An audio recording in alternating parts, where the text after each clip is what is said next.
Assalamualaikum. Kumpulan kami akan membentangkan tentang kertas cadangan meningkatkan amalan komunikasi dalam Polis Diraja Malaysia, PDRM. Saya akan memperkenalkan ahli kumpulan saya yang akan membentangkan tentang kertas kerja cadangan ini. Nama saya Muhammad Najib bin Muhammad Yassin, 259636. Rakan saya Ahmad Syukri bin Hassan, 259564. Nur Aida Rashidah binti Rohim, 259658. Dan Nik Muhammad Ruzaiman bin Nikmat, 259641. Saya akan membentangkan tentang pengenalan. Komunikasi merupakan satu proses perkongsian dan penafsiran antara penyampaian dan penerima secara bertolak ansur yang menjana proses gerakan kerja selaras dengan matlamat penubuhan dalam sesebuah organisasi. Ia berfungsi sebagai pemantauan komunikasi, meningkatkan komitmen kerja, meningkatkan interaksi interpersonal dan saluran penyampaian maklumat yang berwibawa. Gaya komunikasi yang digunakan akan memberi kesan kepada kelakuan kerja dan output organisasi. Komunikasi digunakan untuk menyebar dan menetapkan matlamat, menyusun rancangan dan mengatur sumber manusia, memilih bentuk dan menilai kerja anggota, memimpin dan mendorong serta mengawal prestasi kerja. Pemilihan saluran aspek penyampaian maklumat adalah penting sama ada secara formal ataupun tidak formal bagi meningkatkan kefahaman dalam komunikasi dalam organisasi. Panduan mengenai tanggungjawab semua anggota dan kaki tangan PDRM untuk mengekalkan amalan komunikasi yang baik dan penggunaan saluran komunikasi yang berkesan disediakan dalam kertas cadangan ini. Latar belakang organisasi. Polis Diraja Malaysia ataupun lebih dikenali dengan PDRM merupakan sebuah organisasi awam yang mempunyai visi sebagai peneraju untuk mengekalkan matlamat Malaysia aman dan sejahtera.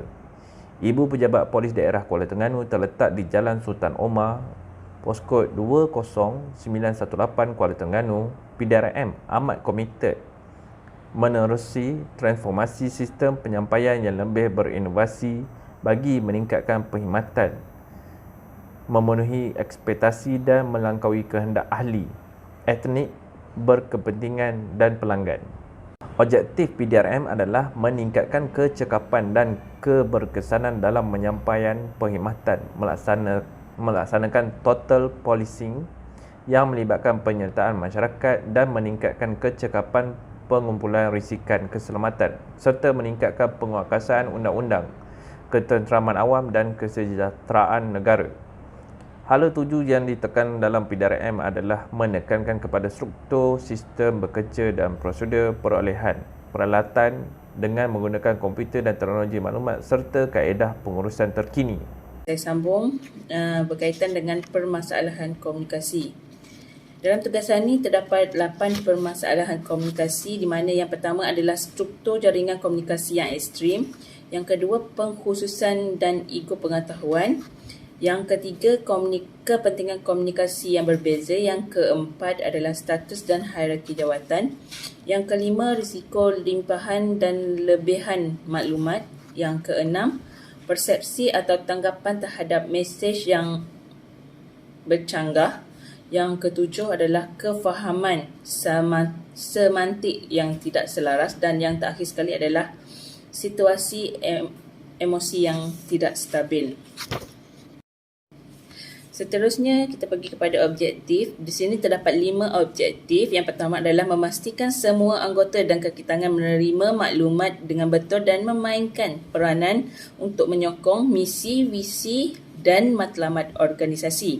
Yang kedua, memastikan semua anggota dan kaki tangan menyedari tanggungjawab melaksanakan dan mengekalkan amalan komunikasi yang baik dan berkesan. Yang ketiga, memastikan saluran maklumat yang penting dan berguna dapat diberikan kepada seluruh anggota dan kaki tangan menerusi capaian yang mudah. Yang keempat adalah menyediakan prosedur komunikasi melibatkan pengurusan konflik dan pembuatan keputusan. Yang kelima, menggalakkan anggota mengamalkan perilaku yang aktif berinisiatif dan sentiasa positif dalam berkomunikasi. Terdapat 15 cadangan pembaik amalan komunikasi. Yang pertama adalah mengurus gangguan komunikasi. Yang kedua, penggunaan teknologi maklumat komunikasi yang terkini. Yang ketiga, memastikan penglibatan langsung pengurusan atasan. Yang keempat, perjumpaan secara tidak rasmi. Yang kelima, menggunakan pihak ketiga dalam proses komunikasi krisis. Yang keenam adalah mengamalkan kebebasan mengemukakan pendapat. Yang ketujuh, pengstrukturan komunikasi keorganisasian. Yang ke-8, meningkatkan amalan komunikasi interpersonal. Yang ke-9, menetapkan prosedur dan peraturan komunikasi. Yang ke-10, mengutamakan kualiti dan keterampilan komunikasi. Yang ke-11, hak penggunaan mengakses tahap minimum. Yang ke-12 adalah pengasingan tugas. Yang ke-13 adalah audit. Ke-14 pematuhan dan ke-15 adalah pemulihan. Saya akan mengatakan dasar untuk komunikasi. Pendekatan klasik ditekan adalah pengurusan PDRM menerusi arahan-arahan yang disampaikan melalui penggunaan ISIA.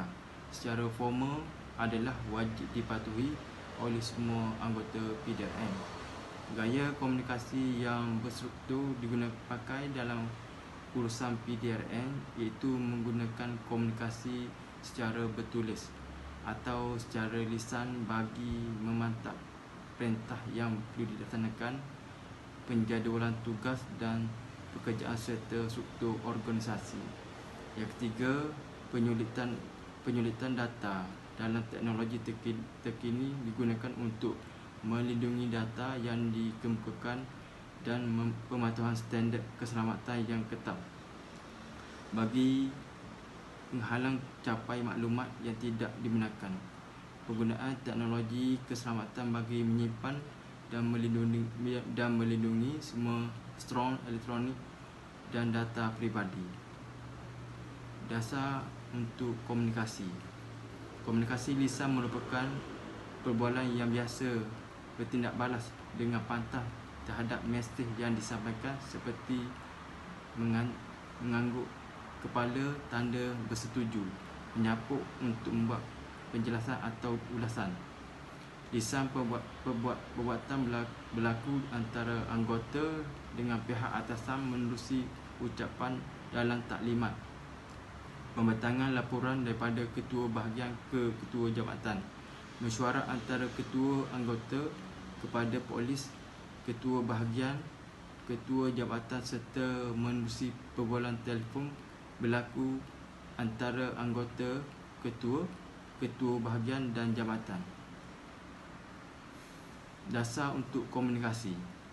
Komunikasi bertulis biasanya lebih formal dalam menjalankan urusan tugas harian. Cara menyampaikan laporan adalah pelbagai sama ada secara rasmi atau tidak rasmi. Gaya penyampaian juga terbahagi kepada dua, iaitu gaya formal dan tidak formal. Hal ini bergantung kepada jenis mesej yang ingin disampaikan kepada penerima bersifat umum atau peribadi. Kedua-dua gaya komunikasi ini memerlukan kemahiran penghantaran email antara anggota, laporan bertulis antara anggota, ketua bahagian, ketua jabatan, ketua polis. Penggunaan semboyan dalam urusan PDRM daripada pihak atasan terbentuk arahan seperti mesyuarat tugas dan pertukaran. Dasar untuk komunikasi.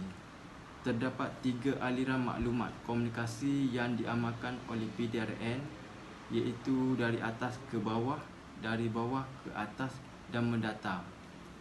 Kedua, komunikasi daripada bawah ke atas terbentuk permohonan seperti pertukaran, perbaikan peralatan, pertukaran, pembekalan dan arahan tugas. Fax juga digunakan sebagai medium komunikasi antara jabatan, surat menyurat antara jabatan dan agensi luar. Ketiga, bukan lisan seperti bahasa badan dipraktikkan dalam setiap anggota bawahan untuk memberi tabik hormat kepada pegawai atasan. Yang keempat, pihak atasan bersikap tegas dan menyampaikan mesej dan maklumat kerana memerlukan tindakan serius serta komitmen dari seluruh anggota PDRM.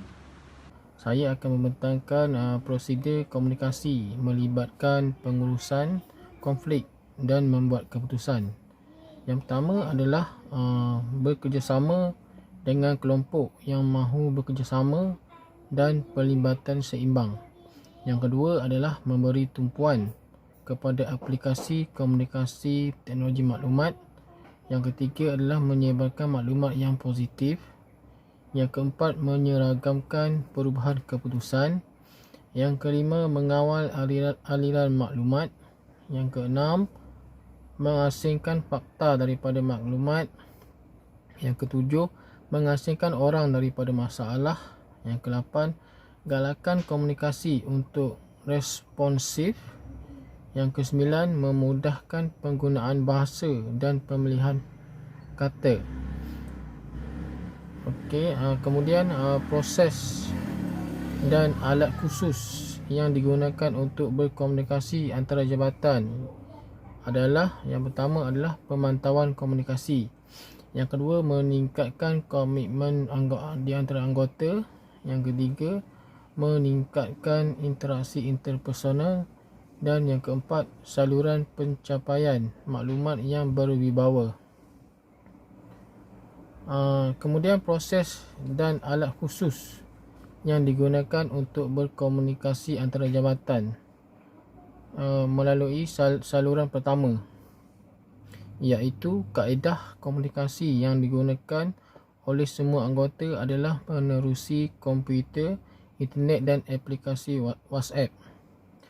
Kemudian kemudahan teknologi maklumat dapat menyalurkan maklumat kepada kumpulan anggota dengan cepat dan berkesan. Kemudian komunikasi bersemuka merupakan kaedah yang digunakan bagi memastikan maklumat dan pengetahuan memberi pemahaman jelas serta memberi peluang kepada anggota mengemukakan cadangan, idea atau pandangan seperti dalam mesyuarat, taklimat dan perhimpunan anggota. Penggunaan email bagi memberi dan menyebarkan maklumat kepada anggota bagi urusan rasmi berkenaan kursus dan latihan turut digunakan dalam PDRM. Kemudian adalah proses dan alat khusus yang digunakan untuk berkomunikasi antara jabatan, iaitu melalui saluran kedua. Laman web dan media sosial seperti Facebook digunakan untuk menyediakan pelbagai maklumat berkaitan fakta, aktiviti, perkembangan semasa, berita dan pengambilan baru yang perlu dikemaskini secara konsisten dan tepat. Portal rasmi PDRM turut digunakan dan sentiasa dikemaskini supaya maklumat komunikasi yang terdapat dalam portal adalah tepat dan betul. Sebagai kesimpulannya adalah setiap ketua perlu bijak menilai dan menyaring maklumat bagi memastikan proses komunikasi dilaksanakan dengan berkesan dan teratur. Proses pencapaian maklumat organisasi akan gagal sekiranya komunikasi tidak memberi kesan ke atas pelarasan kerja. Oleh itu, aliran maklumat dan jalingan hubungan yang baik menerusi komunikasi berkesan mampu membantu menyelesaikan masalah dan menjana keputusan pencapaian matlamat yang diinginkan oleh PDRM. Kualiti komunikasi meningkat jika penyampai dan penerima mempunyai kebolehan menyampaikan dengan berkesan serta dapat menguruskan gangguan komunikasi dengan baik. Saluran komunikasi yang digunakan oleh PDRM perlulah berwibawa dan diyakini serta maklum balas dapat dijana secara maksimum supaya memberi manfaat kepada semua anggota dan kaki tangan. Sekian, terima kasih.